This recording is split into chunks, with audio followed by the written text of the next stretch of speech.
Butcher, the St. Lucia Labour Party candidate for Vieux Fort South, offered viewers a glimpse into his personal background during the Chill and Chat segment. The sixth of seven children, Butcher grew up in the constituency in a family of 9. His mother worked as a janitor and his father as a cook. He recalled a childhood experience that first ignited his interest in community service. I remember I was in grade 6, and a teacher of mine, Mr. Mooney, it was the first time I ever heard the term giving back to your community.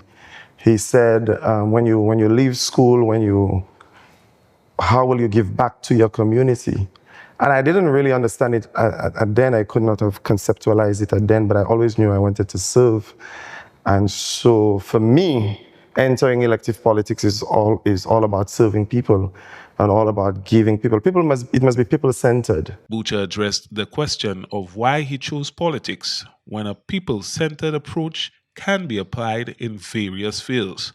The fact that you could get engaged in legislative reform, in policy formation, in prudent allocation of resources, albeit with people at the center of it, that's why you enter politics. That's why I enter politics. Looking ahead to his potential tenure as MP, Butcher outlined his primary concerns, starting with land ownership, which he identified as a critical issue in Vieux Fort South. The people in Vieux Fort South must have access to the lands on which they live. Yes, and I know Dr. Anthony had been championing this for Yes. There is a level of comfort, there is a level of human capacity building that when persons own the lands on which they live.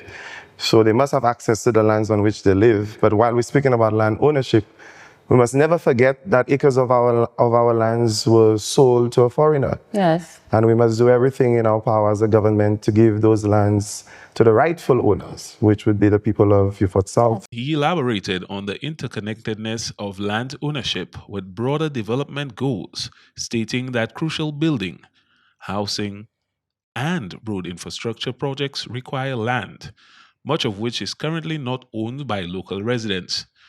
Beyond land reform, Butcher committed to prioritizing robust infrastructure, development, and sustainable job creation as key pillars of his leadership for the constituency and its people. Shane Stephen, NBC Prime.